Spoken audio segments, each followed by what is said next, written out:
مساء الخير. أهلا وسهلا فيكم مستمعينا ومتابعينا للي عم يتابعونا عبر البث المباشر عبر الموجة 103.5. أيضا مستمعينا ومشاهدينا عبر البث المباشر صفحتي الإذاعة على الفيسبوك راديو بوير وبوير عربي. أهلا وسهلا فيكم بحلقة جديدة من برنامج صحتك بالدنيا. معكم أنا عماد خلف من وراء الميكروفون، وضيفي بالاستديو دكتور آلان خلف، اختصاصي بالأورام الصلبة والمعالجة الكيميائية. رح نحكي اليوم عن موضوع مهم كتير وبيلامس الشهر هذا أيضا، شهر أكتوبر معروف طبعا هو شهر يعني بالعامية بيسمى الشهر الوردي أو شهر توعية بسرطان الثدي. يعني من المزيد من التفاصيل رح نتطرق له ومحاور مهمة جدا وآخر معلوماتي حديثي عن موضوع سرطان الثدي. اسمحوا لي رحب بضيفنا الدكتور آلان لحتى نبدأ حلقتنا. مساء الخير دكتور، أهلا وسهلا. مساء النور، أهلا وسهلا فيكم، يعطيكم ألف عافية، شكرا كثير. مستمعينا إذا حابين تنضموا لنا تأغنوا لقائنا فيكم تتصلوا بالرقم الأرضي 429 101 أو عبر رسالة عبر الواتساب 093 82 80 81 4. عبر البث المباشر وين ما كنتوا فيكم عبر رسالة أو كومنت فيكم تكتبوا السؤال اللي بيخطر على بالكم بما يخص مرض موضوع سرطان الثدي. رح نجاوب على أسئلتكم أكيد بنهاية اللقاء. حابب أشكر زملائي بالكنترول والبث المباشر هيف وشيرين. رح نبدأ لقائنا مثل ما ذكرنا أنه يا ترى شهر أكتوبر دكتور شهر الوردي، ليش اختاروا هالشهر هذا؟ شو له معنى هالشهر هذا؟ اللوجو اللي مختار هو السلوفان اللي جاي لونه زهري. لو هيك كما دخل موضوعنا. تمام. هلا أول شيء كل عام وكل سيدات المجتمع بألف خير. حديثنا اليوم حيكون مهم باعتباره موجه لنصف المجتمع اللي هن السيدات، اللي بيربي واللي بيجيب المجتمع أكيد كله. فحنحكي عن موضوع شهر أكتوبر. شهر أكتوبر هو الشهر اللي بيتم فيه كل أو أغلب الفعاليات اللي إلها علاقة بسرطان الثدي عند السيدات. مشهور باللوجو تبع الريبانة الوردية. هذا اللوجو اصطلح سابقا مشان يشير كشعار عن سرطان الثدي، باعتبار كل سرطان تقريبا في له لوجو خاص فيه. فتاخد اللوجو اللي هو الريبان الزهرية أو الوردية كشعار لسرطان الثدي، وهو كان صراحة من قبل شركة تجميل سابقا هن اللي اقترحوا هذا المصطلح ووافقوا عليه. أيوة. بعدين ما في مشكلة. تمام. هذا الشهر بلشت فيه شغلة جدا مهمة اللي هي الكشف المبكر عن سرطان الثدي لأول مرة، اللي أجرته وقتها شركة دوائية كان في عندها عدد كبير من السيدات عم يشتغلوا بمجال الصناعات الدوائية وقتها. شركة جدا مشهورة حتى حاليا بوقت الكوفيد عملوا لقاحات. هاي الشركة شافت انه عم تتكلف زيادة بالتأمين الصحي للسيدات اللي عم ينصابوا بسرطان الثدي، باعتبار كلنا بنعرف قديش في صعوبة بالمعالجة على المريضة وعلى الشركات اللي عم تتبنى التأمين الصحي لهدول السيدات. فقرروا مجرد فكرة اجت لحدا من الإداريين عندهم انه شو رأيكم قبل ما يصير في عندي ورم ثدي عند حدا من الموظفات نحن نعمل شيء نسميه كشف مبكر. نعمل صورة بسيطة، بنسأل شو هي الصورة اللي هي أقل خطورة اللي ممكن نحن نعملها للسيدة، ونشوف إنه هاي السيدة في معها ورم قد يتطور لاحقا ويقعد يعمل مشاكل وكذا أو لا. فهون بلشوا يعملوا للموظفات تبعهم تصوير بسيط اللي هو الماموجرام، وقدروا يكشفوا عدد من أورام الثدي، ولاحظوا لاحقا قديش صار في فرق بحياة الموظفات، وصار في فرق حتى بالشركة نفسها، انه صار في تخفيف تكاليف على الشركة ذاتها، وصار في تحسين نمط حياة وتحسين نمط معالجة وعمر أطول لدى الموظفات اللي عملوا هذا الاستقصاء. فمن هون وقت اصطلح موضوع الكشف المبكر، وصار سنويا بكل شهر أكتوبر بيتم في فعاليات لصالح توعية السيدات بموضوع الكشف المبكر، وهي مستمرة ليومنا الحالي، وأكيد حتستمر لما بعد، باعتبار في إلى قيمة كتير كبيرة وقديش في إلى فائدة بحياة السيدة وبحياة كل حدا بيحيط فيها. لأنه للأسف الأمراض الكبيرة هي أمراض ما بس بتصيب ال الشخص نفسه، بتصيب عائلته، بتصيب اللي حواليه يعني يعني قد تكون حتى على هاي الدولة. السيدة معلمة وعم مهم. تدرس، بتتأثر حياة طلابها فيها، بتأثر صح. حياة عائلتها فيها. فأكيد نحن ما عم نحكي عن مشكلة صغيرة عم تتواجد عند شخص وحلها حيكون سهل. طبعا حلها حيكون سهل في حال بنرجع للموضوع الأساسي اللي هو الكشف المبكر. إذا انكشف عن هذا الورم بشكل مبكر، حله حيكون جدا سهل مقارنة بحل هي المشكلة في حال كان ورم أو المشكلة متقدمة أكثر. تماما. حقيقة فكرة كتير جميلة ورائعة، وكانت مبادرة جميلة جدا، وأيضا كلام سليم من ناحيتكم. دكتور، هلأ موضوع سرطان الثدي، هيك مدخل لمحة صغيرة عن كتعريفية عن سرطان الثدي. تمام. هلا سرطان الثدي هو ورم خبيث، تكاثر خلية لا تتحول لمجموعة من الخلايا الشاذة اللي فيها عدة طفرات، عم تخلي الخلية تنقسم بشكل متكرر وبدون ضبط. يعني بيصير في انقسام عشوائي غير منظم، بحيث انه الخلية كل ما لا تنقسم تصير خليتين لأربعة وهكذا لحتى تعملنا بالأخير كتلة. الأورام بشكل عام اللي تصيب الثدي النسبة الأكبر منها هي أورام سليمة وليست أورام خبيثة، مشان أيوة. دائما السيدات بيتخوفوا من موضوع صح. وجود ورم عندهم بالثدي. خلينا نذكر بس أنه نسبة الأورام الحميدة هي من 60 ل 80%. يعني كل 100 سيدة عندهم ورم بالثدي، في 60 منهم أورام سليمة ل 80%، والباقي هن أورام خبيثة. فالنسبة الأكبر هي الأورام الحميدة. أما الأورام الخبيثة فهي مثل ما حكينا أورام تصيب غدة الثدي اللي هي موجودة عند الذكر والأنثى، ولكن بنسبة أقل جدا عند الذكور. بنلاقي ورم ثدي عند الذكور بنلاقي ب1%. يعني من كل 100 شخص مصاب بسرطان ثدي في واحد ذكر، والباقي 99 سيدة. هو ورم يصيب الذكور والإناث، ولكن بنسبة أكبر بكثير عند السيدات، لهيك هو مرتبط أكثر بالسيدات. طبعا في يوم بشهر أكتوبر هو خاص بسرطان الثدي عند الذكور. يعني نحن عندنا الشهر كله للسيدات بأكتوبر، ولكن في يوم واحد هو سرطان الثدي عند الذكور، إنه معلش نعطيهم يوم بهذا الشهر، ضمن هالشهر هذا، ضمن هذا الشهر تماما. شو اليوم دكتور؟ هلا يوم 10 أكتوبر 10 أكتوبر. فالفكرة إنه هذا خاص بسرطان الثدي عند الذكور بقى تمام. يوم واحد من الشهر. باقي الشهر موجه للسيدات طبعا. هلا ورم الثدي هو صراحة مجموعة من الأمراض وليس مرض واحد. نحن بنتعامل مع ورم الثدي على عدة أسس. بنعتبر أنه هذا ورم ثدي مبكر، ورم ثدي متقدم موضعيا، أو ورم ثدي انتقالي أو منتشر. كل واحد من هدول طبعا في له تفريعات خاصة فيه، وكل واحد من هدول هو كينونة خاصة، تعامل معه تعامل خاص، نسبة البقية فيه خاصة، انذاره لقدام يختلف من نوع لتاني. فهو مجموعة أمراض. طبعا بالشكل الواحد في عدة أنواع أو عدة أنماط من الخلايا. نحكي عن النمط الأكثر شيء شائع أو أكثر شيء بنشوفه هو النمط اللي بيصيب أقنية أو الخلايا اللي بتشكل أقنية غدة الثدي. نعم. الأقنية اللي بتوصل اللبن من الفصيصات للحلمة. فالنمط القنيوي بنسميه هو النمط الأكثر انتشار اللي عم نشوفه. في عدة أنماط تاني، في أنماط فصيصية، في أنماط مختلطة، ما كتير حنفصل فيهم، ولكن عندنا عدة أنماط، وكل نمط فيه له شكل خاص، فيه له شراسة خاصة فيه له نسبة بقية خاصة فيه. فطبعا عم نذكر موضوع البقية والإنذار، بدي أشرح شوي عن هالكلمتين لأنه حينذكروا كتير معانا. البقية هي معدل البقاء على قيد الحياة في حال كشف ورم معين. يعني على سبيل المثال أنا بشوف ورم، على سبيل المثال ورم رئة، أنا بقول أنه البقية عند هذا المريض في حال تعالج هي مثلا سنة وشهرين أو هكذا. أو البقية عند هذا المريض اللي ما تعالج منه متوقع تكون 6 شهور 7 شهور وهكذا.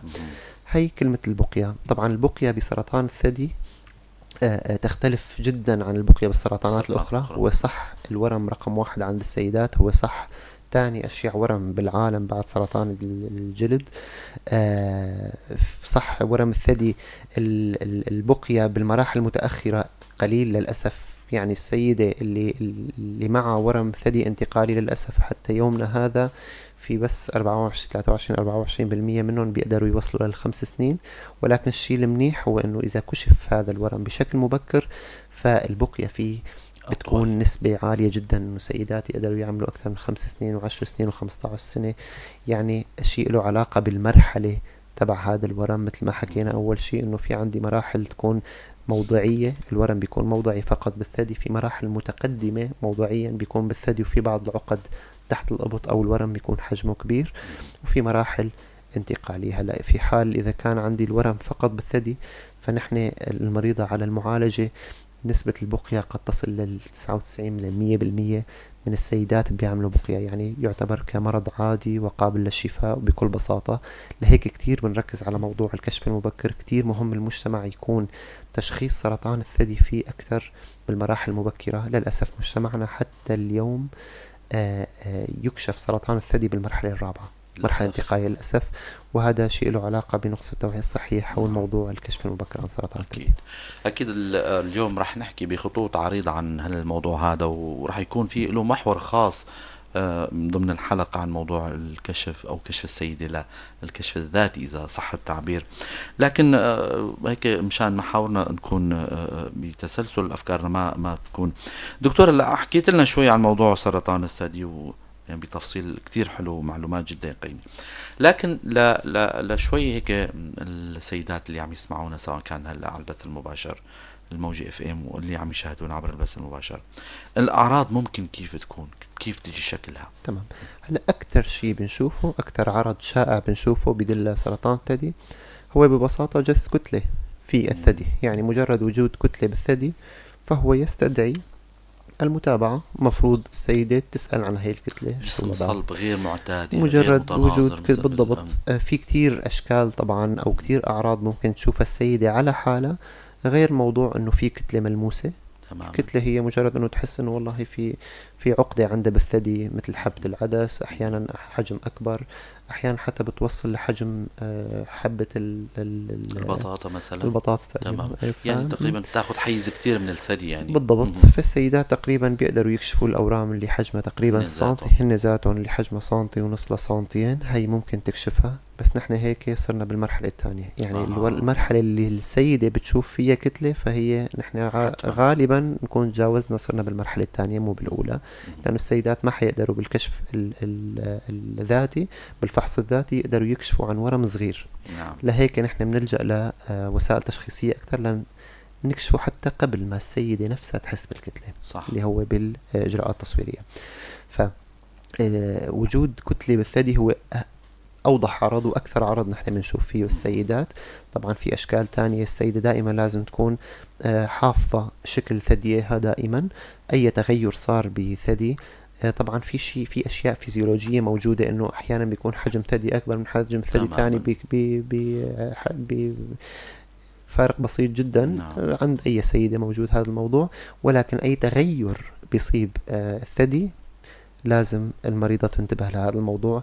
التغيرات اللي ممكن تنشاف بالأورام هي مثل ما حكينا وجود كتلة أو شيء بنسميه قشر البرتقال، جلد قشر البرتقال. الجلد بيصير منكمش شوي، بيصير فيه مثل مسامات تشبه قشرة البرتقال. هذا كمان من مظاهر وجود ورم بالثدي. أحيانا بيطلع بشكل تاني نز قيحي أو دموي أو حليبي أو مصلي من الحلمة، كمان ممكن يشير، خاصة إذا كان بجهة واحدة. هلأ نز حليبي من الجهتين في مشاكل تانية مو بالضرورة تكون ورمية. في شيء تاني ممكن نحن نشوف تراجع بالحلمة. صار في عنا مثلا الدخال، أيوة الحلمة الغائرة ممكن نشوفها بثدي واحد. كمان هي من علامات انه انا في عندي ورم موجود غالبا ورا الحلمة وعم يسحب الحلمة، فبصير في غؤور بالحلمة عند السيدة. كمان هي من العلامات. تغير حجم الثدي، احمرار مثلا موجود بالثدي. طبعا نحن ما عم نحكي بشكل تأكيدي او حرارة موضوعية، احيانا ممكن تكون موجودة. طبعا هدول في حال اذا كانوا موجودين بنرجع بنذكر، مو بالضرورة يكون في عندي ورم او خباثة بالثدي، ولكن هدول الأشياء إذا السيدة شافتهم على حالة مفروض على الأقل تقدر تعمل فحص أو تتأكد من هاي المشكلة. الحرارة ممكن تكون بالالتهابات، التهابات الثدي موجودة، الكتلة ممكن تكون كتلة ليفية وليست خبيثة. النز خراج مثلا. بالضبط، أو الخراجات ممكن تعمل ألم أو كذا. موضوع الألم موضوع هو كتير بيعمل لخبطة عند العالم، إنه بيقولوا إنه إذا الكتلة ما كانت مؤلمة فهي خبيثة، وإذا مؤلمة ما خبيثة وكذا. مو بالضرورة بصراحة. نحن الغالب يعني النسبة الأكبر من الأورام الخبيثة الغالب بتكون غير مؤلمة، ولكن في عندي أورام خبيثة مؤلمة. والعكس بالعكس، في عندي أنا مشاكل سليمة غير مؤلمة اللي هي مثل الورم الليفي مثلا، مو بالضرورة يعمل ألم، أحيانا بيعمل ألم أثناء الدورة وكذا، ولكن مو بالضرورة يكون ال الورم المؤلم هو سليم والورم الغير مؤلم هو خبيث. هذا مجرد مفهوم مفروض نحن نغيره. فهي من أهم الأعراض اللي نحن بنشوفها عند مريضات الثدي. طبعا نحن هلا عم نحكي عن أعراض موجودة عند سيدة في حال إذا الورم كان موجود عندها بالثدي. أكيد في أنماط متقدمة أكثر، إذا كان في عقد تحت الإبط على سبيل المثال، إذا في عند السيدة بالمراحل المتقدمة ممكن يكون في عندي انتقالات عظمية فيصير في آلام عظمية، هي من أشكال الأعراض اللي ممكن تعيشها السيدة. فالأعراض تختلف حسب موقع الورم وحسب درجته وحسب الانتقالات وين موجودة، تختلف الأعراض. ولكن بدنا أهم شيء نركز على موضوع أنه السيدة تكون تنتبه بالفحص الذاتي، تنتبه على أي تغير يصيب الثديين وتقدر تسأل عنه. تماما. رح ذكر مستمعينا أو مستمعاتنا لليوم. اليوم نحن عم نوجه حلقتنا للسيدات والآنسات، يعني حتى إذا حابين تنضموا لنا فيكم تتصلوا قبل الرقم الأرضي 429-101. أنتوا هلا عم تسمعوا برنامج صحتك بالدنيا. ضيفنا بالاستديو دكتور آلان خلف، اختصاصي بالأورام الصلبة والمعالجة الكيميائية. عم نحكي اليوم عن شهر الوردي أو شهر أكتوبر، شهر الكشف أو شهر التوعية عن الكشف عن سرطان الثدي، إذا جاز التعبير. يعني الجملة ما بعرف إلى أي درجة هي دقيقة، ولكن موضوعنا هو عن سرطان الثدي والكشف المبكر عنه. معلومات جدا مهمة، ولسه في معلومات يعني أجمل وأفضل، وأكيد هي مهمة كتير. حابين تتابعوها، شاركوا رابط الحلقة لحتى زملائكم أو زميلاتكم يستفيدوا من هاللقاء المهم. مثل ما قلنا 429-101 أو عبر الواتساب 093-82-80-81 4 برسالة عبر الواتساب. فيكم تنضموا لنا عبر صفحتي الإذاعة راديو بوير وبوير عربي، عبر كومنت فينا نجاوب على أسئلتكم. دكتور، دائما موضوع عامل الوراثي هو دائما متهم بأغلب الأمراض. لنتطرق لموضوع الأسباب وعامل الوراثي إلى أي درجة مرتبط. يعني إذا تكون في سيدة عندها سوابق أو كذا، فبنتها لأي درجة لازم تتابع، أو يعني هالموضوع هذا اللي نحكي فيه. تمام. هلا بدنا نحكي عن مسببات سرطان الثدي. مسببات سرطان الثدي صراحة هي كتيرة. هلا ذكرنا كلمة إنه الرسالة مو موجهة بس للسيدات، هي موجهة للآنسات، وضروري جدا كمان نركز على هي الكلمة. أي سيدة غير متزوجة هي عرضة أكثر للإصابة بسرطان الثدي من السيدة المتزوجة. تمام، لأنه سرطان الثدي في نمط منه اللي هو النمط الأشيع الموجود، هو ورم معتمد على هرمون الاستروجين. فهو كل ما تعرض الجسم أكثر لهرمون الاستروجين كل ما كانت فرصة الإصابة أكثر بسرطان الثدي للأسف. فهرمون الاستروجين هو هرمون موجود عند الأنثى. عند السيدة المتزوجة خلال الحمل على سبيل المثال في هرمون تاني بياخد السيطرة اللي هو البروجسترون، فبيخفف نسبة تعرض السيدة للاستروجين المتكرر. فبيكون عندها فرصة يعني انه السيدة اللي بتتلقى استروجين اكثر هي سيدة معرضة اكثر. فلذلك السيدات اللي عندهم حمول متعددة فرصة اصابتهم اقل. السيدات اللي تعرضوا لاستروجين بفترة طويلة من حياتهم هن فرصة إصابتهم أكثر. يعني سيدة مثلا بلش عندها الطمث بسن مبكرة أو سن الضهي كان متأخر، بكل هالفترة جسمها عم يتعرض للاستروجين، فهي فرصة أكثر للإصابة بسرطان الثدي. أما السيدات اللي عندهم مثلا ما في عندهم ولادات، اللي عندهم ولادة وحيدة مثلا، هن معرضين أكثر من غيرهم باعتبار جسمهم دائما عم يتعرض للاستروجين أكثر من هرمون البروجسترون. فطبعا في أسباب تانية لها علاقة بنمط الحياة وموضوع البدانة كمان هو من الأسباب اللي يعني من عوامل الخطورة للإصابة بسرطان الثدي. متأهب يعني. بالضبط، باعتبار تراكم الشحوم بالجسم كمان بيساعد على موضوع زيادة هرمون الاستروجين عند هاي السيدات. في السبب اللي ذكرته اللي هو كتير مهم، موضوع الوراثي. موضوع الوراثي له دور كتير كتير كتير مهم بسرطان الثدي. في عنا عدة مجموعة من الطفرات إذا كانت متواجدة، هي الطفرة إذا كانت موجودة عند الآنسة أو السيدة فهي كمان ممكن تزيد فرصة إصابتها بسرطان تمام. الثدي. لهيك نحن بنشوف أشكال عائلية، هيك بنشوف عائلة فيها مثلا 3 أو 4 أو 5 أشخاص أو 5 سيدات مصابين بسرطان الثدي أو سرطان المبيض، هدول اثنين مرتبطين ببعض الطفرات. يعني في طفرة نسميها BRCA1 وفي طفرة تانية BRCA2. هدول إذا كانوا موجودين عند السيدة ففرصة إصابتها بسرطان الثدي هي أكبر بكتير من شخص ما عنده هاي الطفرة.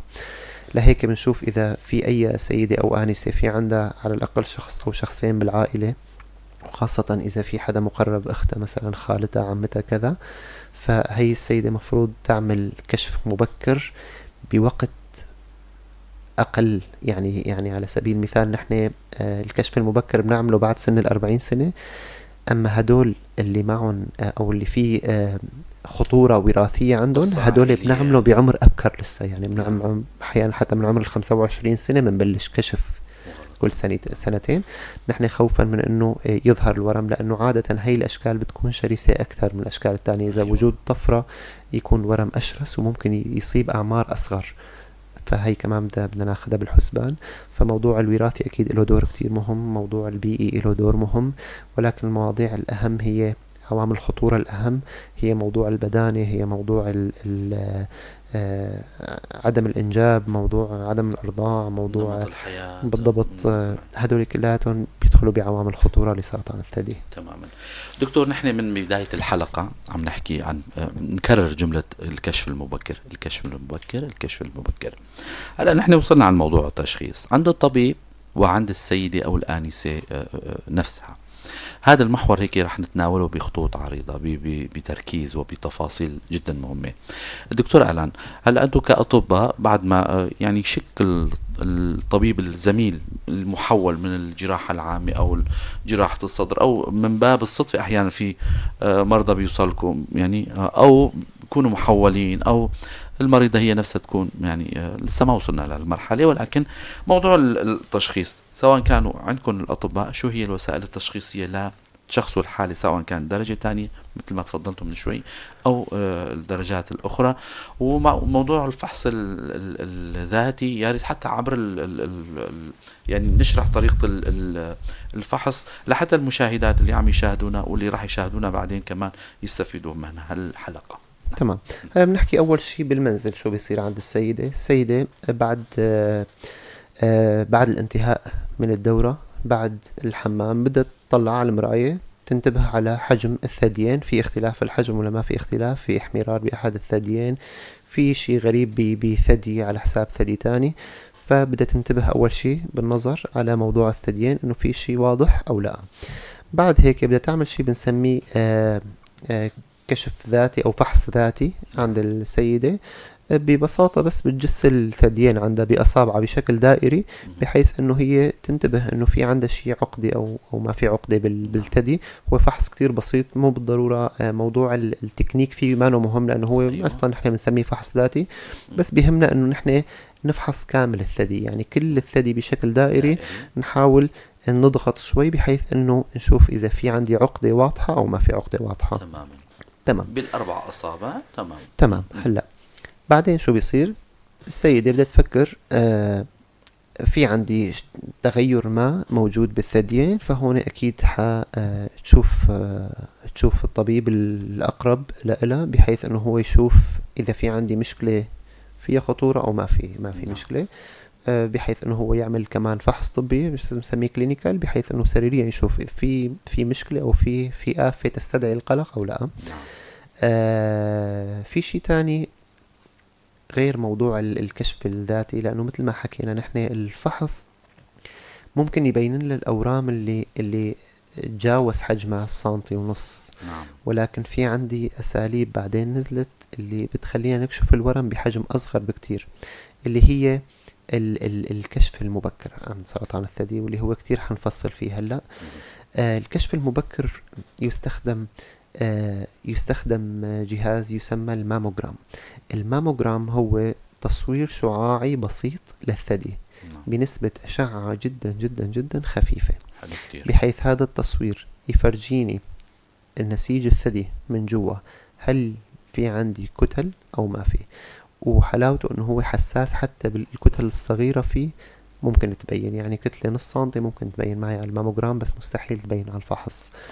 فمجرد ما شفنا هاي الكتلة، إذا كان في بعض المظاهر موجودة بهاي الكتلة تستدعي الشك، فهون نحن حنروح على الخطوة الثانية. الموضوع المهم هو انه الماموجرام نحن بنطلبه لكل سيدة حاليا. هلا ب 2023 بالشهر الخامس تم اعتماد إجراء الماموجرام بدءا من عمر 40 سنة. يعني مجرد وجود سيدة في عيادة أي حدا من الأطباء زملائنا، مجرد وجود أي سيدة بعد ما اطمنت إنه هاي السيدة ما في عندها مشاكل، مو غلط عمرها بعد 40 سنة، تسألها إنه إذا عمرها أكثر من 40 سنة تقلها تروحي تعملي ماموجرام، في شي أو ما في شي. هلأ الرسالة الموجهة لكل السيدات، الرسالة موجهة لأي سيدة عم تسمعنا أو حتسمعنا عمرها أكثر من 40 سنة. هذا الحديث إليك. مفروض بس عمرنا تجاوز 40 سنة نحن كل سنتين نعمل ماموجرام حتى بدون وجود أي أعراض، لأنه الكتلة اللي هي نص سنتي أو سنتي ما حتعمل أعراض عند السيدة. فلهيك نحن كل سنتين، حاليا التوصيات هي كل سنتين بدءا من عمر 40 سنة ل 74 سنة. بهاي الفترة مفروض كل سنتين نعمل شيء اسمه تصوير ماموجرام، بحيث انه نحن اذا في عندي كتلة بالثدي تكشف بحجم صغير جدا ويكون المعالجة تبعها جدا سهلة. هلأ حنعطي مثال عن موضوع انه عندي سيدتين وكيف ممكن يكون السيناريو عند هاي السيدتين. في عندي سيدة ألف وعندي سيدة باء، هدول اثنين سيدات عمرهم على سبيل المثال 45 سنة، اثنيناتهم صحتهم منيحة، ما في مشاكل، ما في عندهم عوامل خطورة لسرطان الثدي، العوامل اللي نحن ذكرناهن. ولكن مع ذلك في السيدة A قررت تعمل ماموجرام، السيدة B قررت ما تعمل ماموجرام. الفكرة انه هي السيدتين كان في عندهم كتلة بحدود النص سنتي بهي الفترة اللي عم نحكي فيها. السيدة A راحت عملت ماموجرام، اكتشفت هي الكتلة. طبعا هي الكتلة اكتشفت بالمسح بالكشف المبكر اللي هو الماموجرام. هي الكتلة كشفت عندها، راحت لعند طبيبة في عندها كتلة بالأخصائي الأشعة قال لها إنه هي الكتلة قد تكون مشتبهة، تروح بتعمل استئصال ربعي أو استئصال محافظ للثدي، وبعدين الحمد لله على السلامة، والورم ما عاد يرجع ينكس. يعني 99% من الحالات اللي بتكون الورم مشخص بهيك مرحلة ما حينكس. بينما السيدة باء كانت متخوفة أو قالت إنه ما في داعي أعمل كشف مبكر أو كذا. بعد سنة جست وجود كتلة، راحت تعمل تصوير، شافت إنه في عندها كتلة مثلا 3 سنتي وفي عقد تحت الأبط. هون هاي السيدة تحولت لأخصائي الأورام اللي بده يعالج، بتاخد معالجة كيميائية، حتاخد معالجة شعاعية، حتعمل استئصال، أحيانا يكون استئصال تام للثدي مع تجريف، تخسر ثدي كامل. وبعدين معالجات هرمونية ومعالجات مناعية. ومع ذلك مع كل هاي المعالجات هي السيدة في عندها احتمالية نكس كمان موجودة. فنحن أنقذنا حياة السيدة رقم A بالماموجرام، أما السيدة رقم 2 ما عملت هذا الفحص وما انتبهت على وجود شيء بنسميه كشف مبكر. فشوف فرق الحياة عند هدول الشخصين اللي اثنيناتهم كانوا بعمر واحد، واثنيناتهم كان عندهم ورم حجمه كتير صغير، وكان استفادت السيدة الأولى من الكشف المبكر، تم إنقاذ حياتها، والسيدة الثانية للأسف تعرضت لمعالجات كتير كبيرة ومع وجود فرصة نكس حتى أكتر عندها. فلهيك جدا مهم موضوع الكشف المبكر. بدنا نركز كتير على موضوع الكشف المبكر، على موضوع الماموجرام. في أسئلة كتير حول الماموجرام، ناس متخوفة إنه يا الله كل سنتين بدي أعمل صورة شعاعية أو كذا. نسبة الأشعة بالماموجرام لا تتجاوز 0.4 ملي سيفيرت، اللي هي نسبة جدا جدا خفيفة من الأشعة واللي ما بتعمل ضرر وهي جدا آمنة. في بعض التصاوير الشعاعية ممكن يكون في لها خطورة، صور الطبق المحوري أو صور الصدر البسيطة، هي بتعطي كمية كبيرة من الأشعة، فنحن ما كتير بنستخدمها للكشف المبكر. أما الكشف المبكر ممكن نستخدم فيه الماموجرام في حالات كتير يمكن الكل بيسمعوا فيها، انه كثافة الثدي بتكون عالية فما بتطلع واضحة على الماموجرام عند السيدات الصغار بالعمر. هدول في لهم طريقة خاصة، في ممكن نحتاج لإجراء إيكو للكشف المبكر، وفي حالات خاصة نحن بنعمل ماموجرام عفوا بنعمل MRI أو رنين مغناطيسي لهي السيدات. هلا الرنين المغناطيسي ما كتير بنستخدمه بالكشف المبكر، بنستخدمه بكتير حالات خاصة. رنين مغناطيسي، عندي سيدة عمرها مثلا 35 سنة بس عندها عوامل خطورة، في 2 من عائلتها مصابات بسرطان الثدي، وعملت ماموجرام، للأسف نسيج الثدي كان كثيف ومو واضح. فهون أنا بفضل استخدم الرنين المغناطيسي عند هاي السيدة اللي خطورتها عالية. أما السيدات اللي خطورتهم مو عالية لسرطان الثدي بس نسيج الثدي عندهم كثيف، الماموجرام ما عم يعطينا فكرة، فممكن مجرد إيكو بدل الماموجرام كل سنتين نعمله للكشف المبكر كمان بيمشي الحال. فهي أهم النقاط اللي بدنا نحكيها عن موضوع الكشف المبكر، وبتمنى أكيد الكل يركز فيها. أكيد. حقيقة معلومات جدا مهمة دكتور آلان، وشرح مفصل وواضح، ويعني تحديثات على موضوع المعلومات إذا هيك صح التعبير. دكتور، بعد التشخيص سواء كان عند الطبيب أو كان المريض محول من طبيب جراحة عامة بعد استئصال، أو سواء كان يعني موضوع العلاج اللي نحكي فيه، دائما السيدات تتخوف من موضوع العلاج.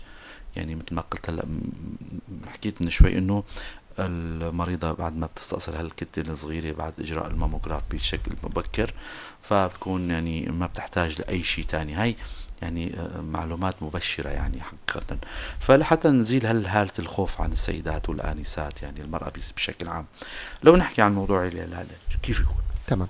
هلا اول شيء نحن بعد ما عملنا هي التصاوير والفحوص، يعني فحص المريضة الذاتي، طبيب عمل فحص كلينيكي، وبعدين عملنا تصوير للثدي. مجرد ما شفنا هي الكتلة، أخصائي الأشعة كتير بيساعدنا بموضوع، أخصائي الأشعة وأخصائي الأورام اثنيناتهم بيساعدوا كتير موضوع أنه هي الكتلة هل مظهرها مشتبه أو غير مشتبه. تمام. التأكيد الوحيد هو بإجراء خزعة، يعني أخذ مجموعة من الخلايا. ما فينا نشخص أنه هي الكتلة سليمة أو خبيثة بدون عينة نسيجية. يعني مفروض نحن ناخد عينة صغيرة من هاي الكتلة، بنحطها تحت المجهر ونشوف شكل الخلايا هل هي خبيثة أو لا. تماما. دائما في تخوف من هذا الموضوع. يعني مجرد ما السيدة شافت وجود كتلة عندها بالثدي بتضل خايفة، هل يا ترى هذا سرطان، هل ما سرطان، شو أعمل هلأ، شو كذا.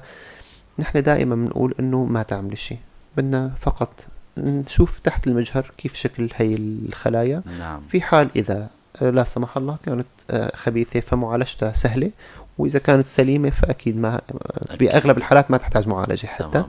فلهيك الموضوع التأكيد مانو عند الأخصائي الأشعة، معالج الأخصائي التشخيص الشعاعي ولا أخصائي الأورام. هو مجرد بيكون عنده شك إنه هاي الكتلة احتمال كبير تكون خبيثة، فبيطلب إجراء الخزعة. هلا موضوع الخزعة هو جدا شيء مهم، في كتير أسئلة حول موضوع الخزعة. الأسئلة اللي بتنسأل دائما إنه هل الخزعة هي تنشر المرض؟ بنرجع بنأكد دائما الخزعة لا تنشر المرض، الخزعة هي مجرد تحليل. خزعة تنشر المرض في حالات جدا خاصة وبأورام جدا خاصة نادرة. يعني في مثلا على سبيل المثال بسرطان الخصية الخزعة غير مسموحة عنا طبيا، لأنه هي ممكن تعمل انزراع وقت اللي بتداخل الخزعة. أما بالثدي فالخزعة هي حجر الأساس في التشخيص، يعني ما في تشخيص لسرطان ثدي بدون إجراء خزعة. هلأ ما هو نمط الخزعة؟ سابقا كانوا بيعملوا استئصال للكتلة هي. شفنا كتلة فبنعمل لها استئصال، بنروح بنفحصها وبيبين معنا إذا هي خبيثة أو سليمة. طبعا هو عمل جراحي هذا. نعم. حاليا صار اتطور الموضوع لإجراء خزعة بالإبرة العريضة بنسميها، اللي هو تروكت أو كور بايوبسي بنسميه. إبرة عريضة تحت التخدير الموضعي، بتتاخد عينة من الخلايا، بتروح على المخبر، بنشوف نتيجتها خبيثة أو سليمة. حاليا الاتجاه هو الخزعة بالإبرة العريضة. يعني حاليا التغى تقريبا موضوع الاستئصال الكتلة استئصال كامل، مشان نحن ما نعرض المريضة لعمليتين جراحيتين. يعني على سبيل المثال في مريضة ألف ومريضة باء، بنرجع المريضة ألف أخذنا لها خزعة بالإبرة بالتخدير الموضعي، فحصناها طلعت سليمة، بنقول الحمد لله على السلامة. المريضة باء عرضناها لعملية، أخذنا هي الكتلة طلعت سليمة، مجرد تعريض العملية، ما له شيء خاطئ حاليا. ولكن الأفضل حاليا أو حجر الأساس أو المعيار الذهبي للتشخيص صار هو الخزعة. بالإضافة لشيء تاني، إنه إذا طلعت خبيثة فنحن شو كنا خسرنا. المريضة ألف عملت خزعة وطلعت خبيثة، المريضة خزعة بالإبرة وطلعت خبيثة، المريضة الثانية استأصلت الكتلة وطلعت خبيثة. هلأ المريضة الأولى نحن في عنا مجال إن نحن نعطيها معالجة قبل جراحية. المعالجة قبل جراحية بحيث إنه نحن نصغر هالورم ما تخسر الثدي كله، نعمل شيء بنسميه استئصال محافظ. المريضة الثانية نحن ما حنقدر نراقب بعد ما نعطي المعالجة، ما حنقدر نشوف الكتلة بعد ما عملنا المعالجة، زالت الكتلة بالأساس تماما. وللأسف المريضتين حيتعرضوا لعمل جراحي أساسي اللي هو استئصال الثدي الربعي أو الكامل. فالمريضة رقم 1 تعرضت للجراحة مرة واحدة، المريضة رقم 2 تعرضت مرتين، مرة شالت الكترة ومرة شالت الثدي مع تجريف الأبط. فلهيك حاليا نحن ما عاد ننصح بموضوع استئصال الكتلة، ولو انه هو شيء مانو يعني خطأ طبي او شيء ممنوع، ولكن المفضل اكثر حاليا صار الخزعة بالإبرة العريضة او اللي هو تروكت بايوبسي. هذا صار المعيار الذهبي للتشخيص. كمان هذا الموضوع خليه ببالنا. دائما السيدات بيتخوفوا انه لا شيلوا الكتلة كلياتها او كذا. الكور بايوبسي أأمن وأفضل وقابل للمراقبة أكثر من موضوع الاستئصال الكتلة، وبيعرض لعمليات جراحية أقل بكتير. فصار عنا التشخيص. هلأ حاليا بدنا نحكي بالمعالجة. المعالجة لها علاقة بمرحلة الورم ونوعه. في أنواع من سرطانات الثدي ليست بحاجة لغير المعالجة الجراحية. يعني على سبيل المثال في نمط من أنماط سرطان الثدي بيسموه الفيلويد أو الورقي بيسموه، كتلة كتير كبيرة تلاقي قد حجم الثدي مرتين. ناخد خزعة بيطلع هو ورم خبيث من النمط الورقي، خلايا ورقية بيسموها، تحت المجهر شكلها ورقي. فهي مجرد استئصال الثدي بهوامش أمان، الحمد على السلامة، خالصين. تمام. في أنواع تانية بيسموه الورم القنيوي الغازي أو الفصيصي الغازي. هدول أكيد بحاجة معالجة. الورم مجرد ما كان غازي، شو كلمة غازي معناتها؟ غازي إنه الورم نشأ من خلية ضمن قناة الحليب أو قناة النقل الحليب، وغزا القناة، يعني صار برات على القناة. هي تحت المجهر ببين معهم إنه هي لساتها ضمن القناة أو طلعت برا أو غزت القناة. مجرد صار غازي، فهذا الورم بحاجة معالجة مكثفة. أيوة. خاصة إذا كان ورم حجمه كبير، يعني حجمه على سبيل المثال أكثر من 1 سنتي، أو ورم في عندي عقد تحت الأبط، فنحن هون بحاجة معالجة مكثفة. هلأ العلاجات تتراوح بين، هلأ حنحكي كل الأنماط، بدءا من إنه ورم كتير صغير نستأصله والسلام، وورم أكبر، وورم انتقالي. كل نوع فيه له خطة معالجة شكل. في حال إذا كان ورم كتير صغير ضمن الثدي، فخطة المعالجة الأساسية هي الجراحة. إذا ورم ما عمل غزو للقناة تحت المجهر لساته ضمن القناة وكتير كتير صغير، ممكن نحن بس نعمل استئصال محافظ، استئصال ربعي أو استئصال كتلة مع شيء بنسميه العقدة الحارسة. يعني بيحقنوا ملون ضمن الكتلة وبيشوفوا العقد اللي تحت الأبط في شيء أخذ التلوين أو لا، فبيستأصلوا أو لا. في حال إذا كان الورم، وطبعا في معالجة شعاعية بعد الاستئصال، معالجة شعاعية فوق مكان الاستئصال.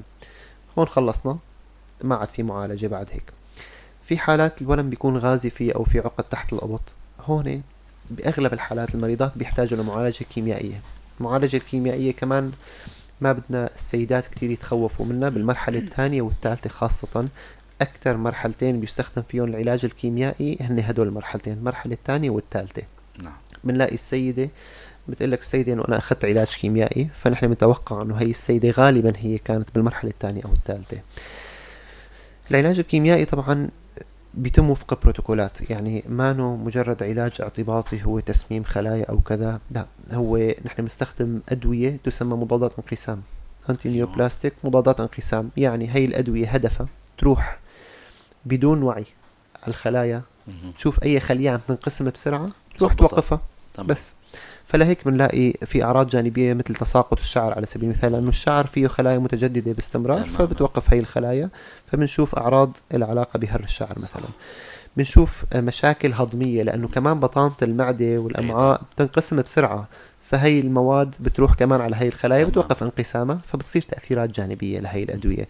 ولكن موضوع أنه العلاج الكيميائي هو مخيف أو علاج قاتل أو كذا، دائما بقول ما هو سلاح كيميائي، هو علاج كيميائي يسمى هيك تماما. فهي الكلمة الدقيقة هي معالجة بمضادات الانقسام، هذا الأصح يعني، هيك بنسميها مضادات الانقسام، لأنه أغلب الأدوية كيميائية. حتى ممكن البشرة هي كمان من طبعا حتى تغيرات البشرة، الدم خاصة، نعم. مثلا كريات البيض، نعم. كمان هي خلايا تتقاسم بسرعة، تنقسم بسرعة، فهي كمان بتتأثر بالمعالجة الكيميائية. كريات الحمر تتأثر بالمعالجة، الصفيحات تتأثر أيضا بعدة أنماط من المعالجة الكيميائية.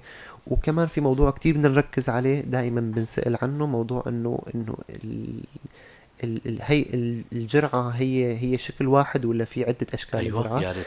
طبعا نحن في عنا المعالجة الكيميائية أو مضادات الانقسام، نحن في عنا مجموعة كتير كبيرة من الأدوية، يعني ما نو مجرد دواء واحد، الجرعة مانا دواء، ما في شيء اسمه انه بدي اخذ 3 جرعات وجارتي اخذت 3 جرعات غيرهم، او اخذ 6 جرعات او اخذ كذا. هذا الموضوع هو بروتوكول. البروتوكول هو نحن بنختار دواء واحد هو مضاد انقسام، او دواءين او 3 او 4 او 5، بنعمل مشاركة بيناتهم. البروتوكول اللي بنستخدم فيه هدول الأدوية ممكن يكونوا الأدوية مختلفة عن بعض. في عنا مجموعة كتير كبيرة من المعالجات الكيميائية، ما نو دواء واحد. بأمراض الثدي على سبيل المثال نحن بنستخدم في عنا أكثر من 20 نوع من الأدوية الكيميائية، بنستخدم واحد منهم أو 2 منهم وبعدين بنبدل بالبرنامج وهكذا. هذا الموضوع له علاقة بأخصائي الأورام، هو اللي بيحدد البروتوكول الأنسب لهي الحالة. فأخذنا فكرة عن المعالجة الكيميائية. هلأ في عندي المعالجة الشعاعية. المعالجة الشعاعية كمان كتير هامة بسرطان الثدي. المعالجة الشعاعية تستخدم عادة بالمرحلة الثانية والثالثة، وبالمرحلة الأولى حتى تستخدم كمعالجة وقائية بعد الاستئصال.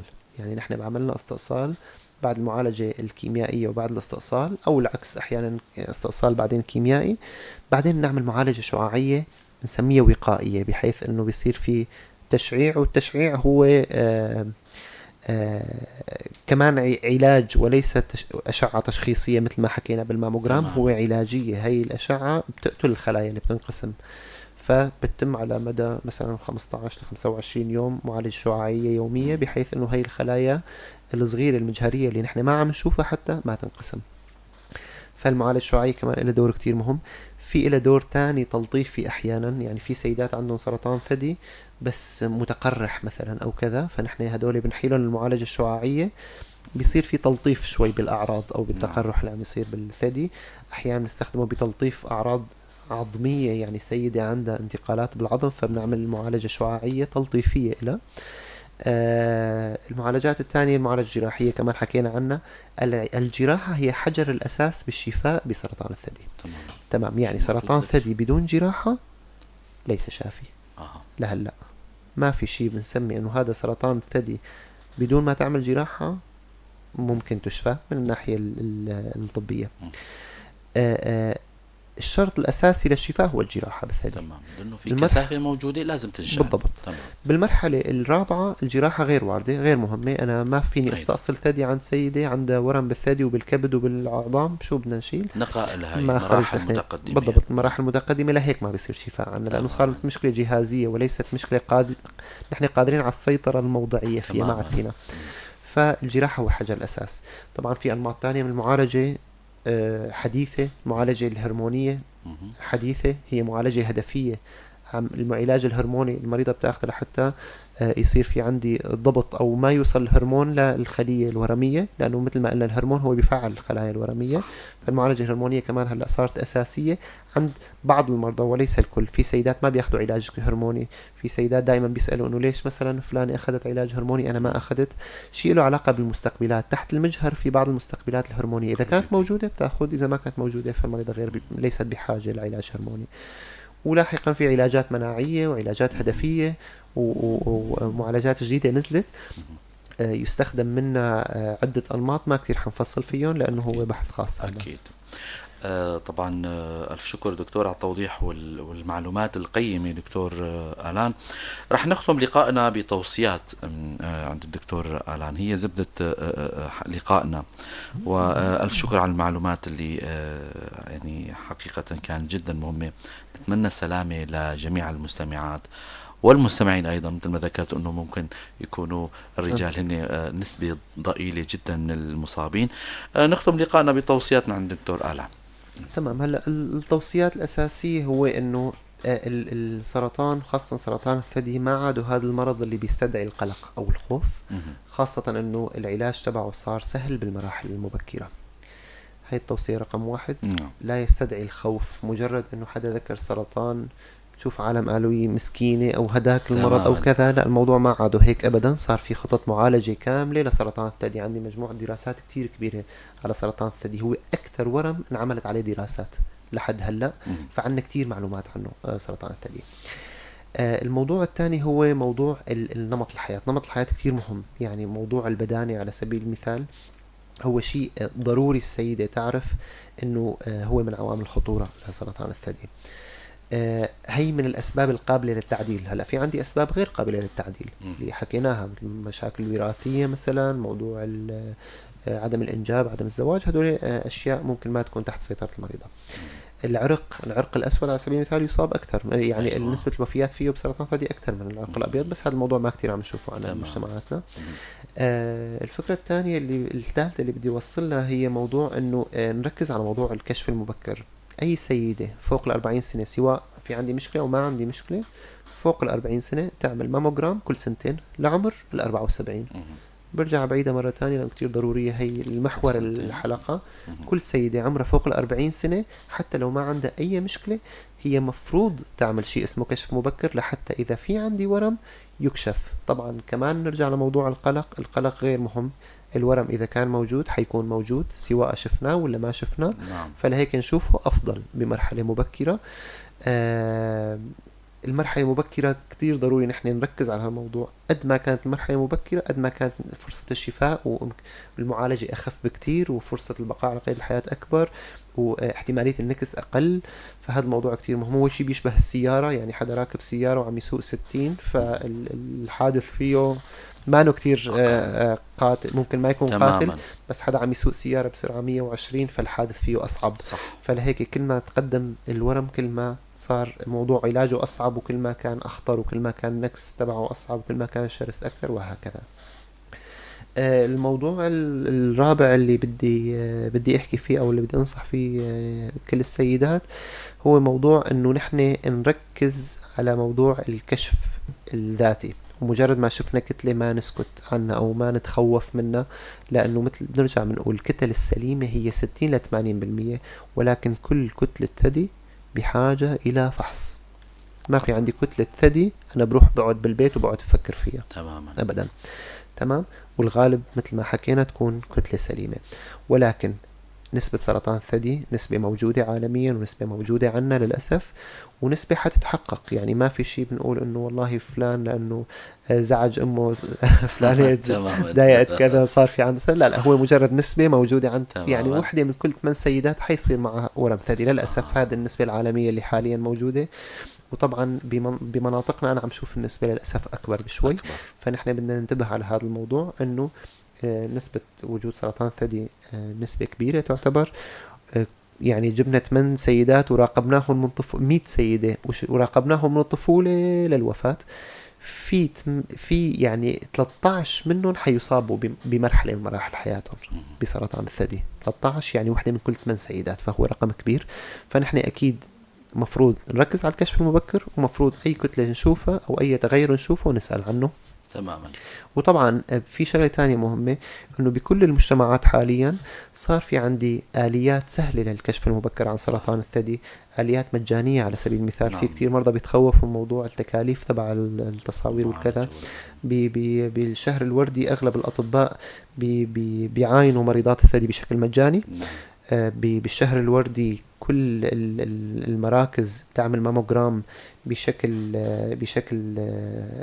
جيد للسيدات، خاصة في عنا بمناطقنا في مراكز الهلال على سبيل المثال. نعم. في عندها أجهزة ماموجرام تعمله بشكل مجاني. فهو شيء كمان بدنا نذكر السيدات كلها فيه، انه ما في تكاليف اضافية لموضوع الكشف المبكر، وهو شيء اساسي. وبتمنى السلامة لكل السيدات. أكيد. وكل الأحوال مثل ما حكينا مرة ثالثة ورابعة، مرض سرطان الثدي بالمراحل المبكرة ليس مرض خطير وما بيخوف، ومعالجته سهلة. فدائما نتمنى انه نحن نشوف سرطان الثدي بمراحل مبكرة إن شاء الله. ألف شكر لكم على الحضور الجميل والمعلومات القيمة. دكتور آلاء خلف، اختصاصي بالأورام الصلبة والمعالجة الكيميائية. بشكر زملائي بالكنترول شيرين وهيف. كنت أنا معكم عماد خلف من وراء الميكروفون، على أمل نلقاكم الأسبوع القادم ضيف جديد وحلقة جديدة. تضلوا بخير وسلامة.